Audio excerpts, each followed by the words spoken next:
What's up, everybody? Welcome to Pick Central on the Barstool Sports Book YouTube channel. Got to get down on not quite a football Friday, Rico, but, summer Friday. Vibes are high. Damn near close to what everyone's talking about. Yeah, no, people are starting to feel it. I guess you're not really feeling it in the air because it's hot as balls outside. It's brutal. Dude, yeah, it is. Once again, I'm hosting today. We got Ev and Rico in here, TJ and our crew, also holding down the fort as always. I'll say this about the heat thing. Usually when I come back and people in New York like bitching about it, I'm like, whatever. Like, this is nothing compared to South Louisiana. But the last couple days, this is pretty damn bad. And see, it's 100 pounding off that New York City concrete. That pavement, it just radiates. It makes it even hotter when you're in the city limits. Something about this week. I went to a wedding. Now it's like 9 years ago. My buddy got married the other day. And I was in a suit at Parker House because they were coming from the island at the church and then going. So you had a little time before cocktail hour. So my buddy's like, oh, we're going to Parker House. I was in the basement, people like in a suit because I was going straight. They were like, yo, sorry, man. They were like, you're in a suit today? Like, that's, this is fucking hot. And then his son was born a year later, like the next day, or 2 years later, the next day, on his first birthday party, people were dropping. Like, so it's something about this week that this kid and his family have, like, the worst luck ever. Like, people were legitimately like, dude, you got to wear a suit today? Like, sorry, man. Like, strangers. I was like, yeah, no, it's hot, dude. Yeah, summer weddings going to be tough. Really. Yeah, I got one next Saturday, too, so. If you're not kidding, it's the concrete thing. There's just There's the concrete. No blades of grass. I saw here. David Letterman one time fry an egg on the sidewalk. Oh yeah, I just as a gimmick. Off. Like, you can fry an egg on the sidewalk. It's crazy. Well, no, it's wild. Well, a few things we're going to get into today. First of all, big UFC card, London tomorrow, and we've got a big promotion on the Barstool Sportsbook for new players. We've got a thing where if you sign up for the Barstool Sportsbook, if it's your first time in any of our 12 states, you can bet $20 on Meatball Molly or Paddy the Batty to win, and if they win, you get $200. Well, it's you get $20 on either of them. Their winning method.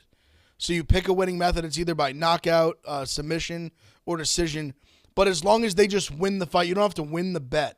As long as they win the fight, which Molly's minus like 420 and Patty's minus like 285. If you bet on one of them winning method and they $20, and if they just win the bet, $200 bonus cash. New users promo code FIGHT. So, I mean, just think about this, though. Like, let's say, hey, I haven't signed up on the Barstool Sportsbook, whatever. You literally deposit $20.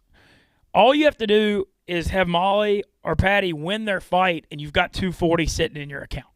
I mean, that's what it is. Because you'll win $200 and you'll get your $20 back that you bet, or I guess maybe $220. Just one of them has to win. Yeah. Well, you can pick either one. Oh, got it. Okay. So yeah. I was waiting for him to clarify. So I'll clarify. For example, like this, is how you would do it. You do the promo. You sign up. Use sign up code FIGHT. You put $20 and say Patty by KO. Say he doesn't win by KO. Say he wins by decision. He wins by submission. As long as he just wins, you win the $200 bonus cash. Got it. So in theory, like if you bet him by knockout and he like knocks him out, right now by knockout he's plus 240. So you'd profit, what is that? $48. $48, and then win another 200. Yeah.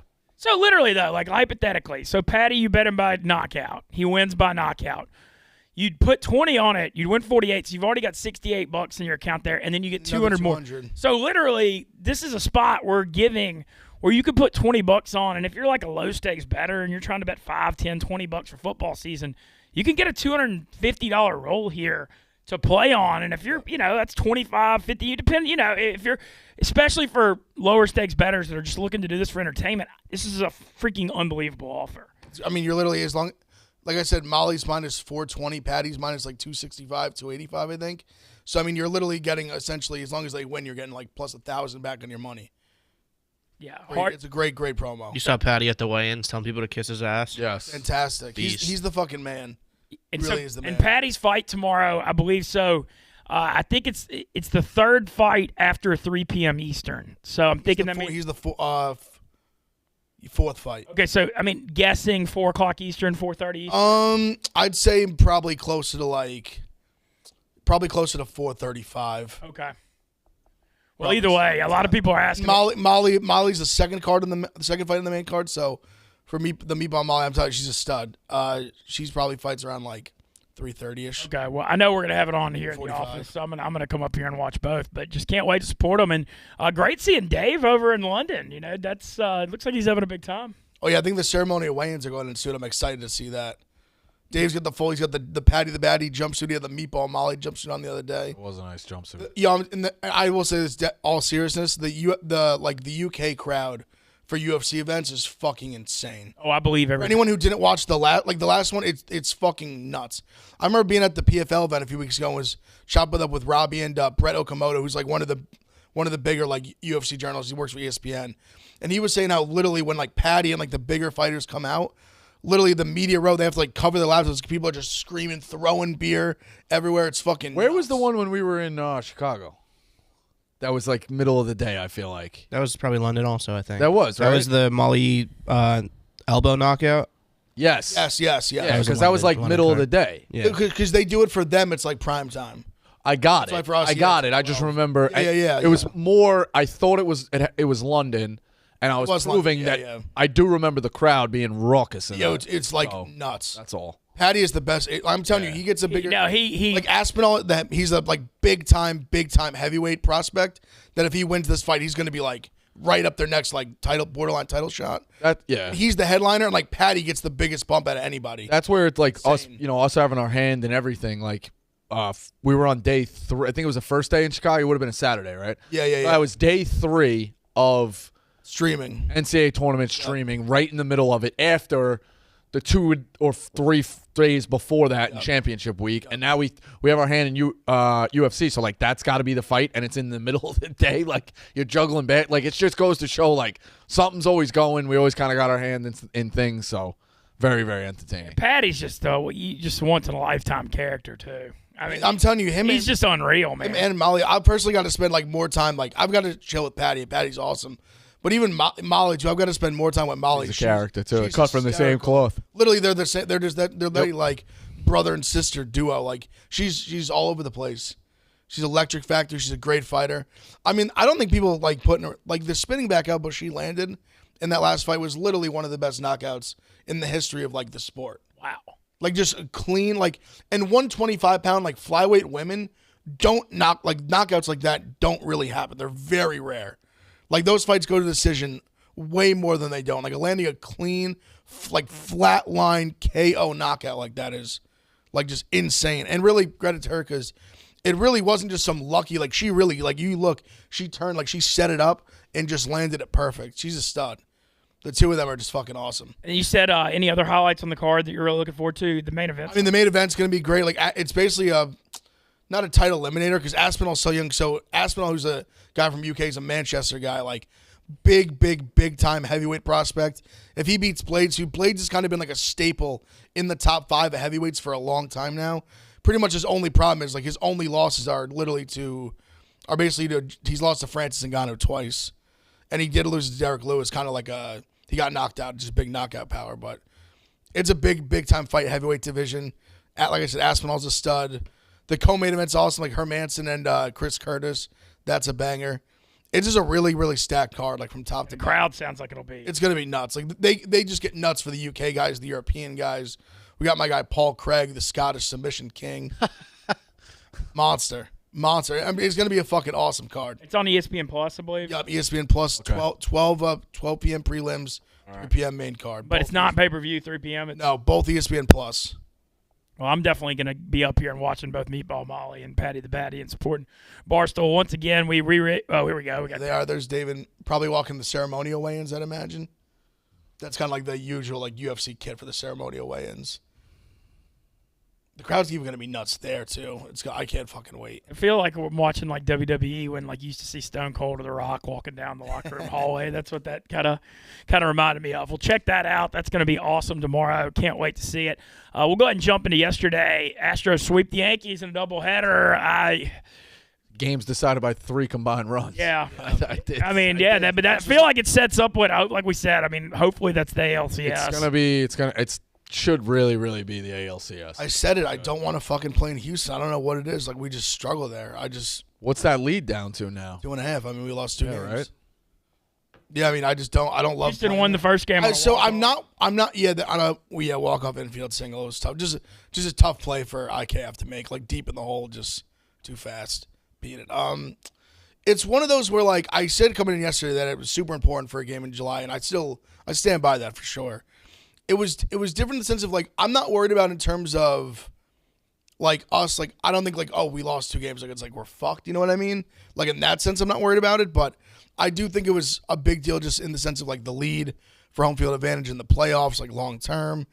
And I loved, like, Boone is finally saying the right things after losses, where he always had this thing before where it's like, oh, like, we'll be fine. Like, he was like, no, like, because I think a reporter basically asked him about the narrative of losing to Houston. He was like, well, that's never going to fucking change unless you beat him in the playoffs, which is just it's just the truth. Like, I respect at least he's finally. Yeah, sometimes it's okay to say, hey, this is our roadblock. Say it, yeah. Like not, yeah, we do have a roadblock. Like, I just hate when you try to be like, it's fine when it's not fine. Like, we all know it wasn't fine. I feel like in general, there's so much media, just coach speak BS. People like when you just tell the truth. I mean, be like, hey, we are struggling to beat these guys when you do it, and people are like, finally, they're saying the truth. As a Boone, he just always like pussyfooted over that shit for his first few years. Like, he's finally just like grabbing him by the balls and just being like, look, like, we got to get it done. We got to figure it out. We got to beat this team. Like, we know. I mean, everyone knows it. There's no shock that they're the number one. Like, we're the 2 number 1 contenders. Like, that's what it is. Yeah. The NL had a dogfight last night in the Giants Dodgers. I know the Dodgers ended up winning because I went over. Giants were getting no hit. I think through like 5, at least 4, 5 maybe into 6, and they pulled that guy. They pulled the starter, and they go to the bullpen, and we need Peterson. So Peterson leads off, I think the 7th. It was. I want to say it was the 6th. I think the 6th. Yeah, I remember it was the 6th because I was thinking the same thing in my head. I was like, all right, he's definitely going to get at least one more. Because they were the away team. I thought it could have been the 7th. It was the 6th. I'm pretty sure. All right. Well, I remember because I remember it being the inning that he led off and got out was when they scored all those runs. No, it was. It was the 6th or the 7th. I think it was the 6th. All right, it's not a big deal. Either way, Giants look like they're getting killed, boat raced, like no hits, nothing, and then that huge inning, it turns all its way. Did they take the lead 6-5? They did. Then the Dodgers had to get it, and then Betts hits the 3-run dinger to put them up. 9th with 2 outs. 9-6. Peterson hits another laser down the right field line, gets robbed by Betts. But either way, I mean, we hit the hit parade and watching that game. Those are 2 teams that are. I just don't. Great rivalry too. Yeah, but I just don't know if the Giants lineup is built like with aces. Like, I love Wilmer Flores. He was a great Met, but like if he's hitting 4th for you, I don't. 3rd, yeah, tough. Like that's a little it was tough. The 7th. I forgot. He couldn't get time with us. Now, is he a pro and does he play hard? Is he a great player? Yeah, like he's a good 6-hole hitter. He's a reliable guy. He's a reliable guy. But like, I don't know, he's your 4-hitter, and he's having a good year. But it's like, I worry a little bit about the Giants. The only thing I would count, it was the 7th. I forgot it was him leading off the 7th. Right. Once there was like 2 hits, it was like, all right, like he's gonna bat again. Yeah. 7th. Well, we needed, Well, once it got dicey, it would have got dicey. Once it got down the order, no, because think if you lead off the 7th, there has to be at least 9 outs, so that would get you like all the way through at least one time. Got it. So literally, once you got through like 2 guys on base, you were there. Got it. But I guess the counter I would say to that a little bit, just that they do have a couple guys injured right now. One, like Crawford's out, and they kind of do a weird thing. Like, they have a bunch of guys who like play. They're very like inconsistent in the lineup. And when I say that, I mean they have a bunch of guys who like play sometimes that don't. Like the Brandon Belts, like he's like in there sometimes he's not. Now they got Yerman Mercedes. The dude that was like a stud at the beginning of the year, a couple years ago for the White Sox. But I don't know. I guess like last year they didn't have crazy names on paper either, and they were good. I think the But thing it's with also them tough last to year, expect them to be as good as they were last year. The thing with them last year, they had a lot of guys that were like, I mean, at the very back end of their prime contributing. They've had dudes that were part of those teams that won those titles. Yeah, They're still hanging around. Friggin', I mean, they won it.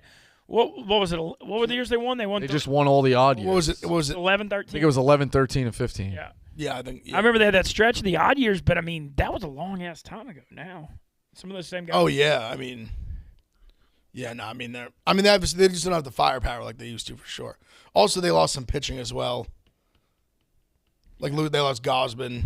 I feel like the last year they had that was such a dream year when they won that division, and to losing 5 to their. Oh, they didn't win the division. Oh yeah, my bad. They didn't.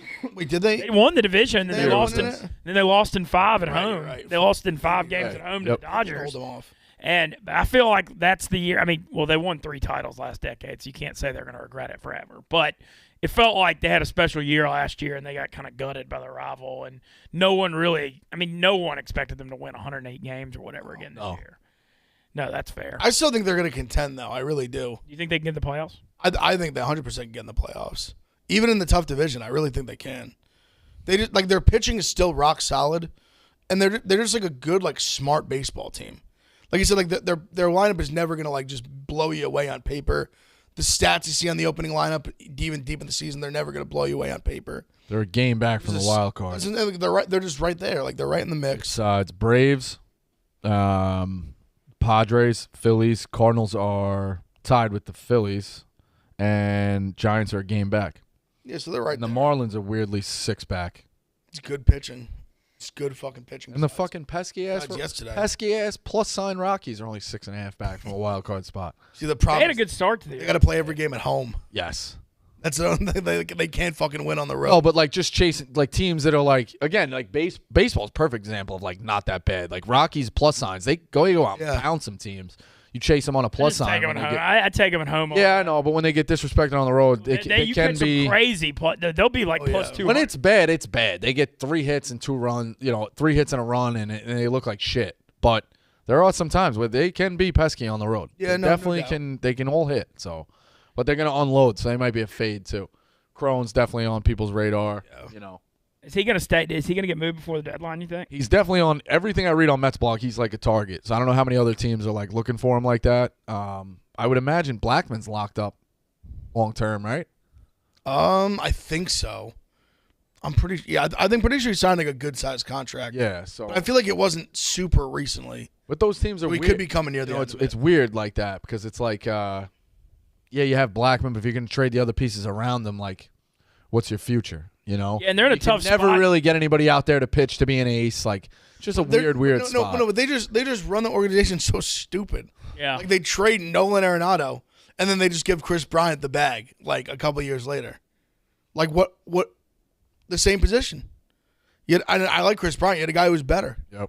I'm sure he would have cost more, like some more money, but you still gave Bryant like that can be a great place if you are a hitter to like set yourself up for the bag at the next spot. Because Matt Halliday got ripped for that MVP award against Jimmy Rollins because people didn't watch the Rockies. He was unbelievable. Brandon talked about Todd Helton's years. Yeah, they just Dante Bichette, fucking Larry Walker. Like guys can go. So if you're a young guy and you end up in the Rocky system, you're like, great. If I'm a fucking bomber, I'm gonna kill it here and then go get a bag from somebody. Agreed. And the way they have to go, the pitching, no one wants to go there. They have to just draft young arms. There's no other way because I remember even back in the day when they paid Mike Hampton freaking $1 billion in I guess it was like mid-90s or whatever.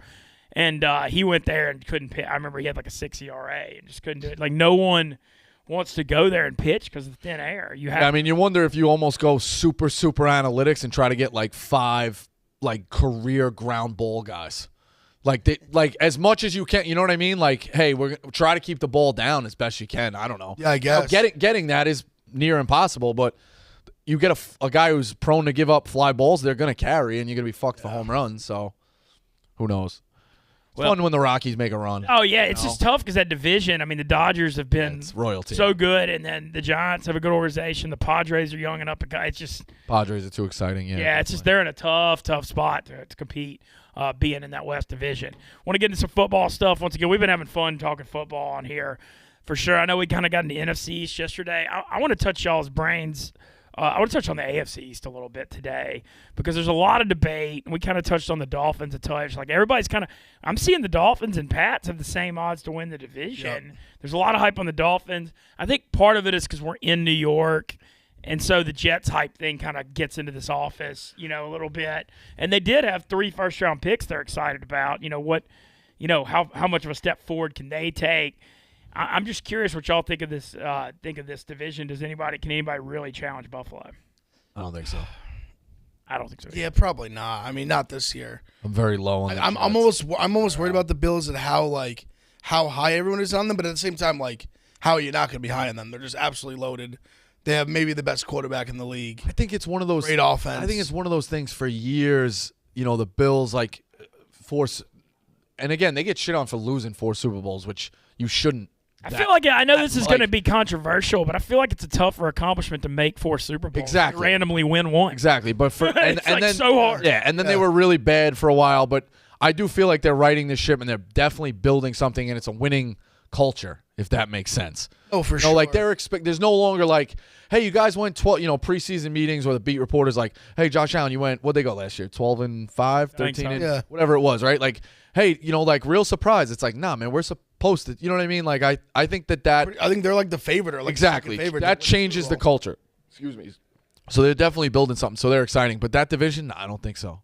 I really don't. I think the Pats going to be a little better. Dude, they were good last year, though. I'm saying like they'll be solid. I thought they were okay last year, the Pats. I thought they had a slow start, but they were hot. They got in the middle of the year. exposed. They got They were exposed up and later down. in the year. Yep. Yeah, I thought they were up and down. I mean, they just don't have any playmakers. Yeah. It's just like you watch their offense and like Mac Jones, very very efficient distributing the ball, but he's not mobile. And I mean, I keep reiterating it, but like they gave Nelson Aguilar all that money. Their receiver was Jacoby Myers. I mean, it's just weak. Well, that's their thing. They don't, for Brady, they got Moss at the end of his career. They got Cooks that 1 year. Cooks the 1 year and then got rid of him right away. Like they really don't spend on that. Here's a hypothetical, or not hypothetical, but like we saw him with a huge arm, and it was touch tackle playing in Conference USA. And I know Mac is going to get his fair shake, but 4 or 5 years down the road, like can Zappy play in the NFL? I hope so. I'm not being an asshole. I hope he so. Steal it this year. I love him, so I hope. Hopefully, Zappy can be like the guy immediately pops in my brain that's just hung around as a gunslinger. Like, can he be another Case Keenum? Like hanging around. He turned into Case Keenum. That'd be a fucking massive win for Bailey Zapp. No, I know, but I mean, could he be? That's a like big time win. No, I know. Don't you make it a face like it's not. No, I do. Imagine Bailey Zapp becoming like a starter, like in the playoffs. I do think he could play in the league. Like hang around as a backup. Like ceremonial weigh-ins. I do think. Is this live right now, TJ? Yeah. Let's go. Oh, Paddy the body. There's Dave. What the hell, Dave? What's where? It's blonde wig. What do you mean? No, it's just he's all in, dude. I love it. Dave. Ceremonial weigh-ins are sick.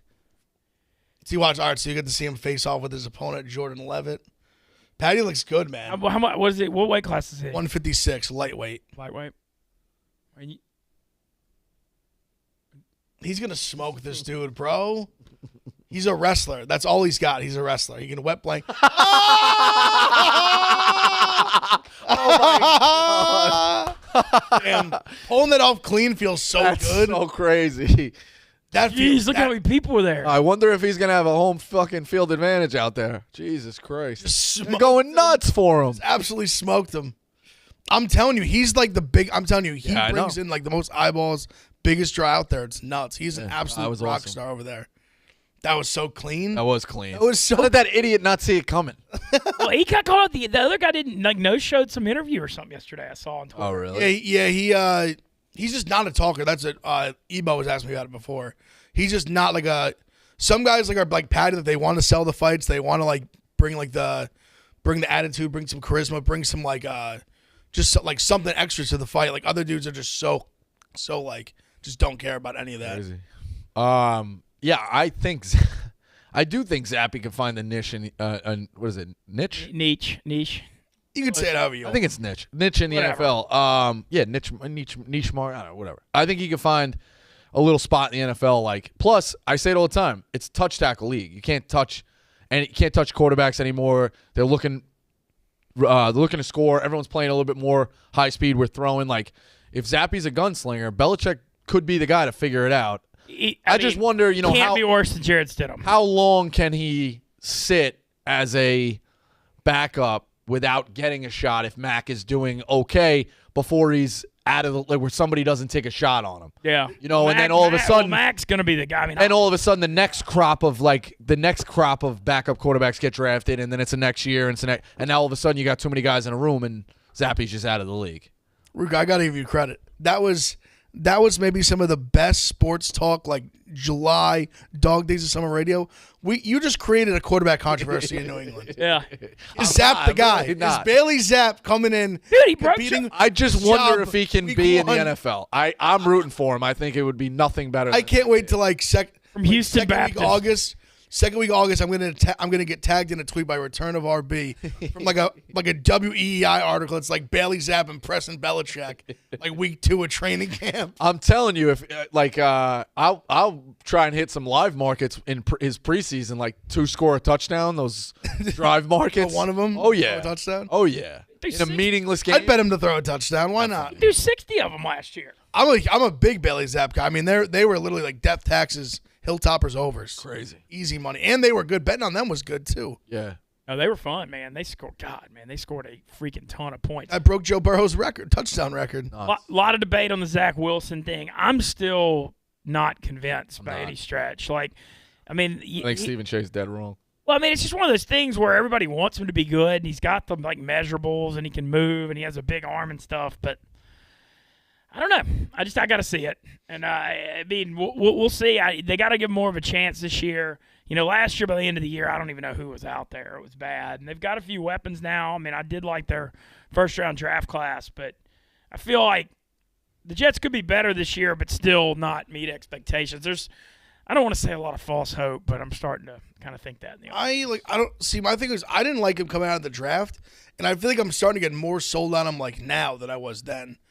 Even just when I watched him last year, like, listen, I don't think he played like great last year, but also remember like the offensive line was bad, the weapons were terrible. I mean, I don't know, he would just show you those like I genuinely show you some big time flashes. Like he has like I think his ceiling.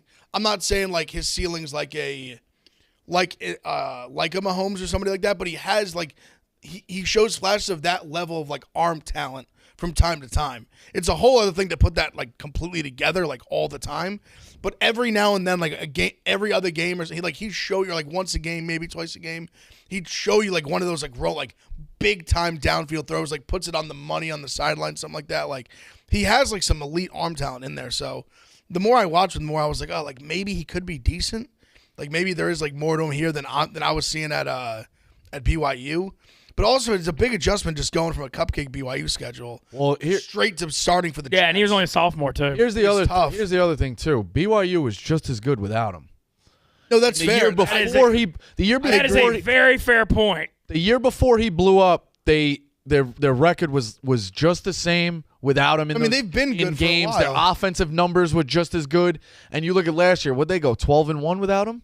Yeah, no, I hear you. It's totally fair point, but I think I meant more. Last year it's different. You have a team. I think there's better running, but it's not comparable. But when he was missing games at certain points in the year, and it's like, oh, BYU is going to take a down tick without Zach Wilson. They didn't, and they beat good teams without him. So it's like, the cupcake thing I worry about a little bit. No, it's a fair counter. My counter to the counter would be, I think there's certain things like the style of play in terms of like translating from like college to the NFL and like playing quarterback doesn't always mean think there. For example, I think you can have 2 quarterbacks on a college team where one would translate like way worse to the NFL and be better for your football team. You know what I'm saying? That's fair. Yeah, I think like in RPO stuff, in terms of like the system you run in college, stuff like that, where there could be like, for example, like a how like Oregon shows like Anthony Brown over like Tyler Show, like. Right. Tyler Show, like I'm not saying even Tyler Show is going to be like a good NFL quarterback or nothing, but he's clearly would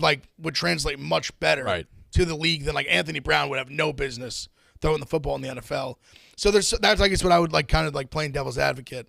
That I think like he just has a much more like elite arm talent and can make throws that like those guys can't make, but having like a more like mobile like physical runner that still is capable of throwing a little bit could give you a little more juice on like that specific like spread offense. Yeah, I don't love the Jets schedule too. I think we read it all. Yeah, we read it. It was go through it. The only stretch that was weak was the end. The end. So those first Seahawks 8 games, he's opening the New York Post every day. He's doing his radio spot every day. He's watching the post game on SNY and whatever the fuck they're doing. You don't know that though. What do you mean? Like you don't know that he's watching that. Okay, there's a lot of guys like a guy from Utah. Wherever he's from. Well, put it this way: he does have to answer the questions Oh yeah, I mean and it's quarterback. On a tough stretch of 8 games, the questions are going to be a little bit more grilling the worse and worse the team does. Yeah. And now I'm not, worse is not necessarily the right word, but they do have a tough stretch, so they can be 2-5 or they could be 2-6, and it's like you are what your record is. You have to answer those questions, and he has 1 or 2 bad games. It could start to get to him. He's got to deal with that. I don't know. With them too. I still even in his second year, like I think the defense should be better, line should be better. They have Garrett Wilson. I like Salah. They brought Barrios back. I like Salah too. Like I think even though they're expected to be better, I don't think their expectations are crazy. Like as long as he looks like a little bit better, I think you're still like you're rolling him out for year 3. Yeah, but then you get in that same kind of like set of Daniel Jones, where he's acceptable, but that's not necessarily the right path for your franchise long term.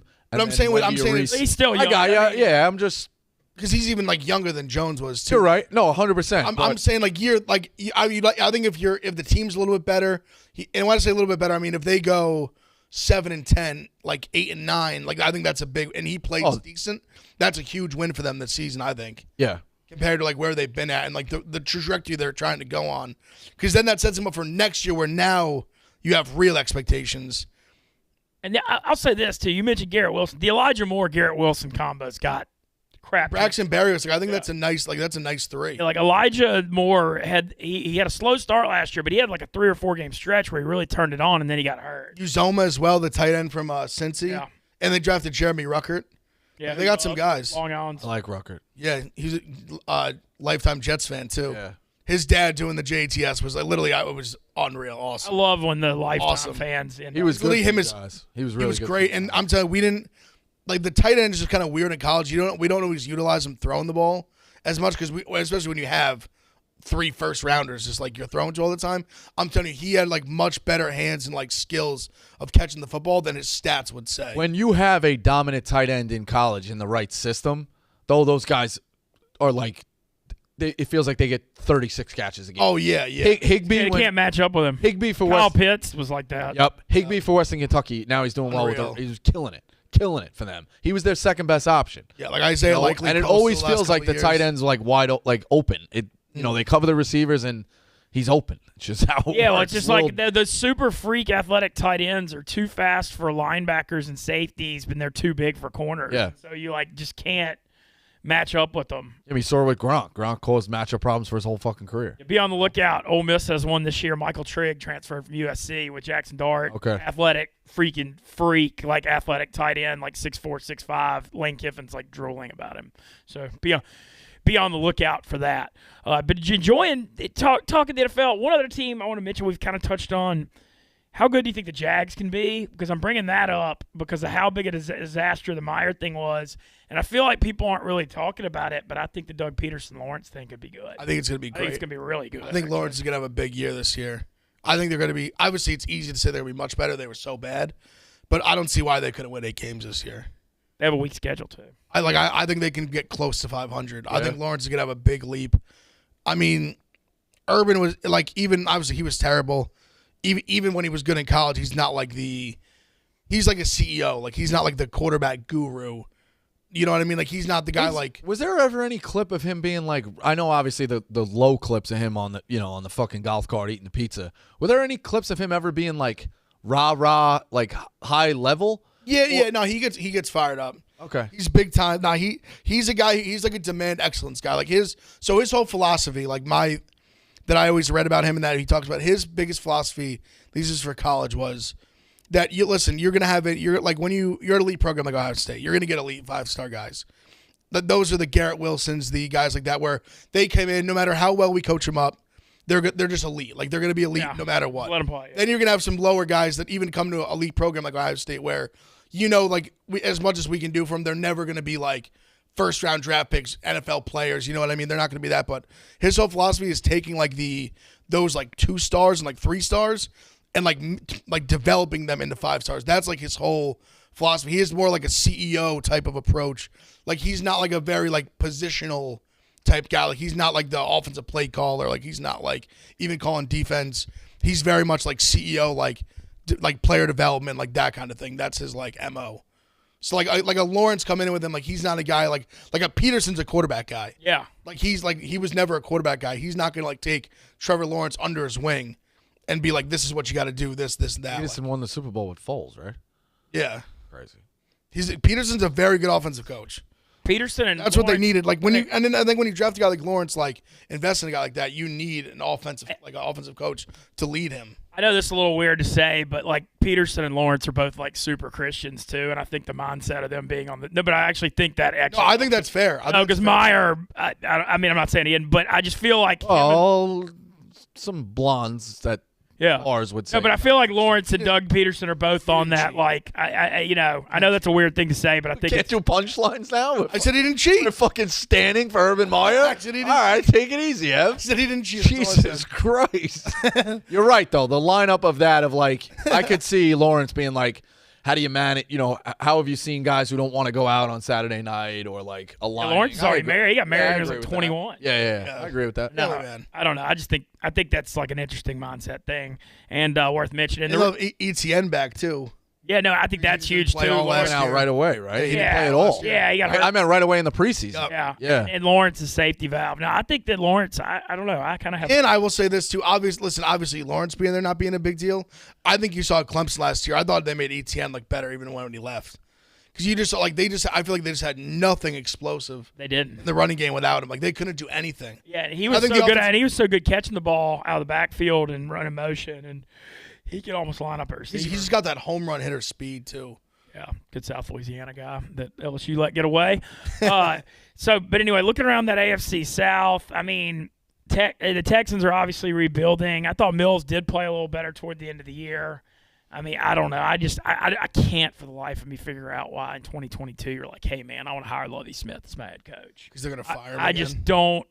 They're going to fire him after a year. I just don't like. I mean, the Tampa 2 is so dead. Securing the tank. They're securing the tank.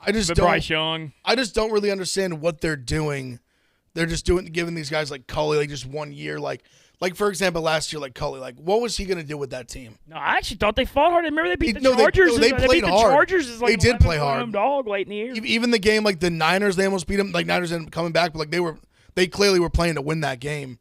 Like a guy like Culley, like you hire, like what did you think that football team was going to be? Like what would he have needed to have done to not get fired?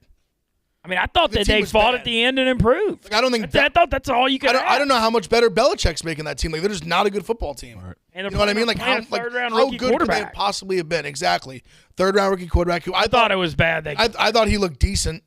I thought he looked decent enough that the quarterback class in this past year was bad enough to run him out for another one. I thought it was interesting that they liked him enough to not look at Baker, with Baker having Texas ties. And, like, I felt like Baker in Houston, being a Big 12 guy, Texas Tech, OU, I don't know. It felt like, hey, that's a very logical spot for him to go. And the fact that they didn't even look at him. You know what? I think at this point, it's a team like theirs where they know they're not winning a Super Bowl. Their mindset is like, I'd rather see if Mills has got something than go with a guy who I know isn't great. I know he's not terrible, but I know he's not great. Like, let's go with Mills, see if he's got anything. And then if he's bad next year, there's a bunch of good quarterbacks we're going to be picking in the top 5. Exactly what I was and at least. Like, way less risk to go with the guy they got instead of what do you want, Baker? Spending the money on Baker. Like 7-9. You drop draft picks in a loaded quarterback thing. Like you don't want to be purgatory. The worst thing in the NFL is like mediocre. And a lot of teams do turn from mediocre to contenders. But like if you're stuck in that mediocre type spot for 6 or 7 years, is the worst thing you could do. So I would say the only thing that I could see Lovie like keeping the job again would be if Mills played phenomenal football. And they were like, hey, they were like close to 500. That'd be other than that, they're gonna fire him. They're gonna draft a quarterback, and they're obviously gonna have a new head coach for that quarterback. And that's what they want. They want to be in the top 5. That's fair. While we're running around the NFL, we've kind of touched on the Steelers. I'm curious what y'all think. How much of a competition the Trubisky-Pickett thing is gonna be, and how quick does Pickett get in there? I think Trubisky's gonna start like the whole year. Honestly, I think Tomlin's like old school veterans. I think he's gonna play. I think he's gonna play well enough to stay there. But I don't think that's a loss for Kenny Pickett. We talked about. I don't think it is either. It's not like a slight on Kenny Pickett. No, it's just we live in this day and age now where the rookies play quicker. I don't think Trubisky's that bad. I think there's a legitimate very good chance he could be an upgrade from Big Ben, what he was last season. And, well, the thing with Trubisky that's key with the Steelers is their O-line sucks and Trubisky can move. Yes. Like, when you have a bad O-line and you've got Big Ben that literally can't move, he's a sitting duck back there. With Trubisky, at least you can roll him out and do some stuff And I think kind of hide that a little more. I think you're getting a guy that knows, like, this is it for him. I'm not saying he couldn't stay in the league as a backup, but if he wants to, like, he's still young, he's in, like, his latest 20s. Like, if you want to start, like, this is it.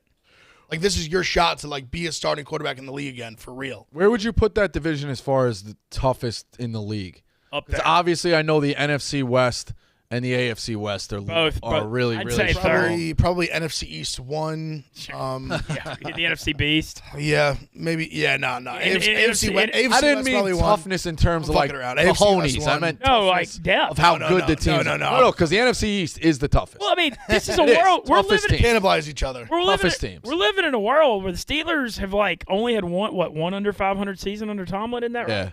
We're living in a world where he's been there forever. He's had one under 500 season, and they're picked to finish last in that The division. win total That's 7.5. tough. They were the first one. Like Yep. that was like my number one team total play in the NFL was Steelers over. They just don't lose 9 games. They don't. You could say that, but the 3 teams above them in that division, They were like that last year. yeah. Thing too is the Bengals. I'd be shocked if the Their Ravens- defense is Their defense is going to win them games. Like their defense is very good. That hasn't really changed. And I legitimately think they upgraded at quarterback. can Trubisky pull like it seems similar to Ryan Tannehill a little bit. That's what I mean. That would be like the kind of comparison you want for him. Kind of mobile like that too. Kind of similar skill set. Yeah, no, that would be. I mean, that'd be huge for him. Like I think there's a chance that he could resurrect it. Like I don't think he was as bad as people made it. Like he was playing with Nagy and shit. He was playing the Bears. They're terrible at quarterbacks. What's Awful. here's one. What's Najee Harris's touchdown prop? Got to be like of like combined rushing. The biggest one on Najee Harris that I hit last year. I guess depends how they. He catches. Got to be like He is awesome catching the ball out of the backfield for his size. Yeah. He missed a couple. Last year's over-under was last year's over-under was 375.5 receiving yards. He had like 700. Did he miss 1 or 2 last year? He played most of them. I think he. I know. I thought he did miss 1 or 2. Maybe if he did, it was 1 or 2. He was out there. He just their O line is horrible. Yeah. I mean, it's atrocious. But no, I was riding his receiving stuff a lot because remember at Bama he He just impressed. checked down a bunch because the line was bad. They had to get the ball out quick. Yeah, and just I remember at Bama how much he impressed me catching the ball for a guy his size. I mean, he's Okay. elite catching the ball. This is a fucking workhorse. Najee Harris total rushing yards 1150.5 minus 112.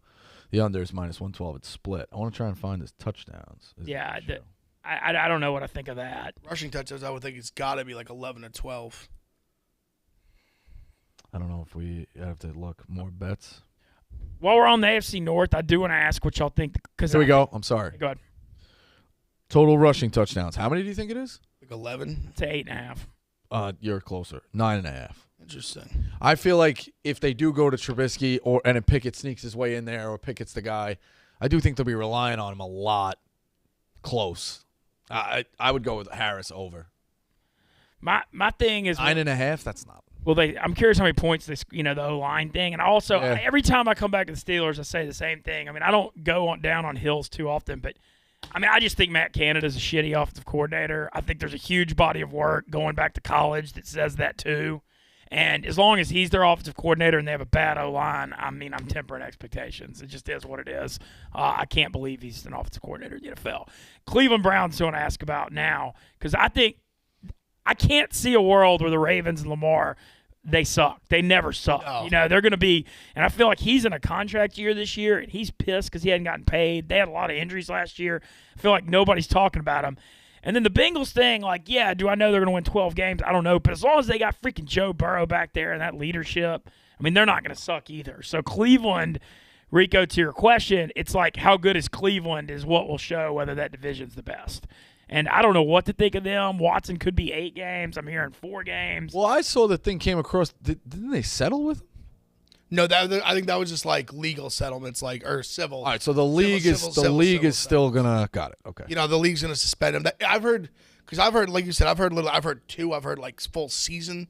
I've heard all. I feel like the median seems to be like 6 to 10, seems to be kind of like what it seems to be like the range. But It's like I feel impossible to recover like from. you just can't I feel like you just can't handicap him until you know really handicap him until you know how much he's gonna play. I mean, the offensive line's great. The running game's really good. So there's still a chance, even with Brissett, they could They win. can grind out 2-2. They grind out 2-2. Say it's 6. Yeah, they would. And even they could get 3-3, even 2-4. They're not totally dead for the season with Watson coming back. Their schedule. But I mean, yeah, it's. I mean, the defense is gonna be good. So they're a good football team. As long as he's not suspended for 10 games, I think they're gonna be a playoff team. Yeah, no, I like Stefanski. I think he's a good. I think he's a good coach. I think that there's so much dysfunction around the ownership at Haslam and in that organization. It's a tough place to win, but I think they've got a good coach. Ready for the Browns' first 4 games? I just know it's Carolina because that's going to be nuts. The Mayfield At Carolina, Jets, Steelers, at Falcons. Not bad. On the but that's weak. He might go 4-0. That'd be huge. I mean, that's huge. That's huge for them. The Watson situation. He might go 4-0. I'm curious. They got Amari. They're dropping a week 1 to Baker. They got they're on the flu. Panthers going to win that game, and then they're going to go 1-14 the rest of the season. I can tell you. I know I saw the over. The Panthers are going to beat the Steelers. Cost you lunch, brother. They're going to not beat the Steelers. They're going to beat the Browns, and they're going to win 1 or 2 games the rest of the year. Yeah. I saw the over under 42.5 in Carolina, Cleveland, week 1. If it's Mayfield against Brissett, I think we may have a week 1. We may have a week 1 16-13 affair on our hands, yeah. boys. I think Cleveland's just going to pound the rock. Chubb, Hunt getting 25 each. I saw Chubb was looking like a beast on the work. Yeah, him squatting 850, something crazy. Brissett just standing over the play clock, waiting till 1 every time, just running 4 corners. Just turn around. Chubb counter. Oh, Unbelievable. Man. No, that'll be that division though. I'm very curious about. That one's going to be just all Cleveland, and the Watson Cleveland thing's interesting to me too. How's he going to translate to cold weather AFC North? I think it's just a different world than playing in Houston in the 73 degrees, and I feel like he's really tough.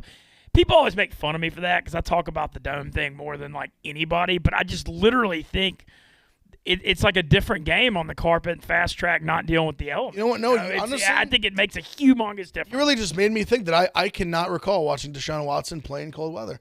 I don't know if he ever has. Yeah, Clemson, yeah. When would he have?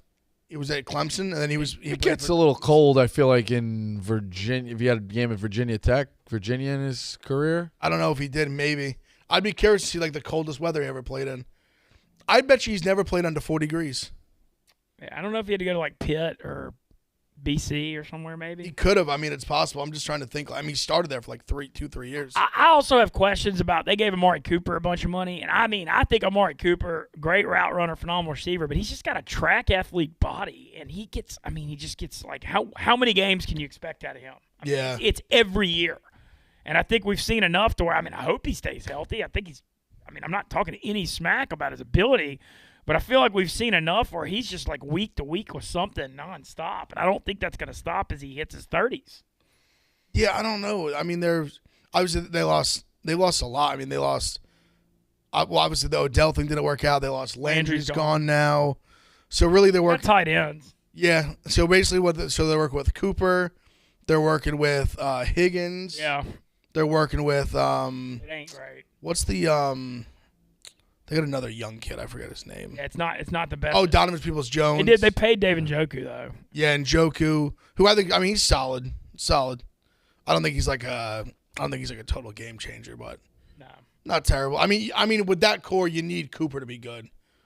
I am a big Donovan Peoples-Jones is very sneaky, very. He made some plays last year, and I also think the thing with Baker, he got killed last year, but he could have not played because he was hurt so bad. So I don't know. That's a weird thing we'll see out of Baker in Carolina this year. I really don't know what to expect. Yeah, I've read about it a bunch. I think he's gotten too much shit about it. And when I say that, I don't even think he's like this. I understand people not wanting to pay him because I don't think he's a top 10 quarterback in the league. And I don't know if he really will ever be, but I do think he at his best is in that kind of that next realm, which I think is pretty good. And I think you've seen a lot of guys in that realm make a lot of money. I think at his best he can be a Cousins, as good as Cousins and like that kind of group. If you Austin Palmer was in that category for years. It felt think the problem with it's like we Mayfield- know what we have. like last year, We was don't tough. want to He was risk the other playing option. with the labrum, and he definitely was like not. I mean, he definitely was due for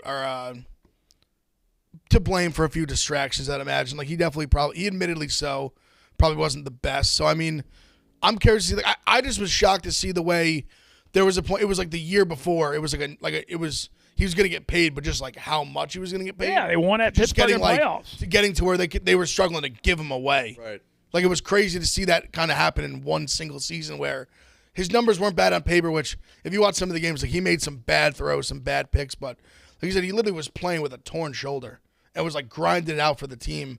Which I think he didn't get enough credit for that part. No, I mean it's almost He like could have just said week whatever. Like they were a team that they were in the AFC Championship game the year before. You're a team you're thinking Super Bowl before the season starts.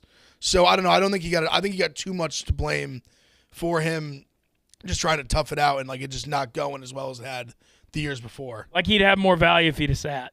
Now Almost like sort of. I can see that. I think it's interesting. Well, we're gonna get to our picks for today. Once again, remind everyone, UFC tomorrow. Check out Paddy the Batty and Molly. Awesome promotion with the Barstool Sports book. Sign up with code FIGHT. Bet $20 on either one of them to win. Get a free $200. I don't know how the hell you can beat that. I got the crap kicked out of me last night. I went 0-3. Ev, you want to start us today? Yeah, I'm all dog. Or no, I actually got 3 dogs in a favorite today. We're on the Cubs money line plus 116. We're on the Rays money line minus 129. Love the pitching matchup there against the Royals. I'm on the Mariners money line tonight at home. Hottest team in baseball. Let's keep the 14-game winning streak rolling. And the Red Sox money line today at home as well. I faded you and went Philly. I went Philly, but I just thought minus 130 looked like a short price, so maybe I'm being a sucker. I'm taking Scherzer laying a run and a half plus $1.25, and I got the Rangers minus 113 just because the A's are. I mean, there's good and there's not good, and they're on the not good side. City should be a big environment tonight. Oh, yeah, Friday night, Scherzer. the black jerseys, Scherzer, Padres coming into town. Like the Sunday night. Soto It's Sunday night. rumors are- It's Sunday night baseball too. It is Sunday night baseball. Yeah. I'll try to watch it in a hotel, which always seems like I'm on vacation. The Mets have the Sunday night game, and I love the Sunday night game. Astros money line. I just think they're hot. I know it's a letdown spot coming off of a Yankee sweep, but I'm going to roll with it. Rangers Athletics over 7.5, and I'll take the Cardinals minus 1.5, minus 103. I'm on the lookout for the Cardinals to start getting hot second half thing. We've talked about Always that. do. Always do. They do it. They do it every year. I'll just touch on this. We only got a couple minutes left. I know you got a trip this weekend. It got freaking wild, that Beacon Theater last night. Oh, boys. yeah? Oh, yeah. Oh, yeah, dude. It was a freaking huge time. And then game time, our friends, I saw $20 tickets tonight on there. But it was just so funny because there might have been 10 people from New York in there. And it was just like Louisiana, Mississippi, Georgia, Alabama. Just like, it's just so funny, man. It's So like you went all the way. So Beacon. Beacon Theater's Upper West Side. Okay, It got it, isn't got it. far, but I almost thought you were saying like Beacon, New York. no. So Beacon's I like, saw Chris DiStefano there a couple months ago. cool. What do you think of the Beacon? Beacon's good.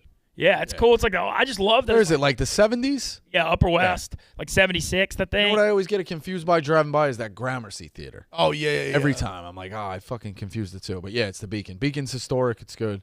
Yeah, it was. Seat. We got a good crew. We got a good crew going Sunday night too. We got a commitment from Hank and Quiggs and a few others. Oh, nice. So the boys maybe coming out, but I'm trying to pace myself, but I'm not doing it well. I definitely threw down last night. I got 4 more. I love this shit. I saw some stories there last night though. Like a bunch of them were like, I never heard of this, and I came because of you, and it's awesome. So that was fun. Hell yeah. Yeah, I had a big time with that, but great. This has been an awesome summer, though, man. This has been, I mean, I'm going to say this is my favorite summer I've ever had.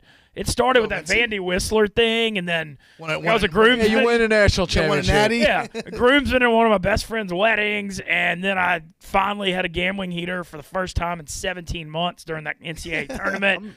Yeah. And then the Ole Miss national title, I'll never Summer of forget. Mincy. Playing with Phil Ivey of the World Series Yeah. Maine, and now like my favorite band's here. I'm interested in your Yeah. take. Like, what period do you think you have the best summers?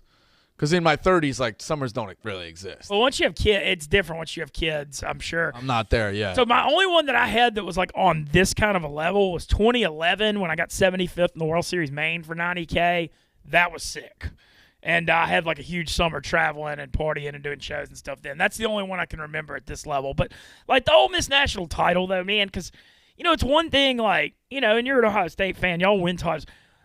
National titles don't happen to Ole Miss. It's one of those things like I explain this to my LSU buddies all the time. They've won 6 baseball and 3 football in like the last 30-something years.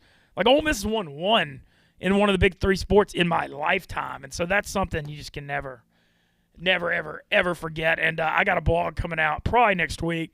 But things were said by me about our head coach during the middle of the year when we were 1-8 in the SEC, and I owe the man a public apology, to say the least. Feel kind of bad. You gotta own up to your faults, and think some things were said that lit a fire under him, Mincy. Accountability. I just think there were things were said. Things were said, and we'll leave it at that. Yak auction looked pretty wild yesterday. They had me sign a cowbell, but then they decided they couldn't give it away because it was like they felt bad for Walker or something. We gave away one of his 17 cowbells. I know. I just wanted to be the one I stole from him on the stream. That was an all-time clip. Yeah, he lost it, man. He loses it a lot. Dude, Walker's saying State's gonna be 9-3 this year. They're over under 6.5. They are gonna be okay. They were picked 6th on their side. Yeah, they're not bad though. I mean, Rodgers stepped up toward the end of last year. 9-3 is 6th on your side. I don't see it. No, I mean I don't think they're gonna go 9-3, but I think I wouldn't bet under 6.5. I think they're gonna beat the shit out of Memphis. Get revenge for what happened there. And I don't know. He did get fucked last year. Dude, it was great. He got fucked. Oh, it was great. It was glorious. I wore the Memphis hat in on Monday. That was He was crazy. so mad. Oh, that was killer. They got absolutely shafted. Everyone have a good weekend. Stay tuned. The Yak is up next, and I reiterate this. I said it last night. I say it tonight. You want to find me? You want to come get wild? I'm throwing down at the Beacon all weekend. Y'all take it easy.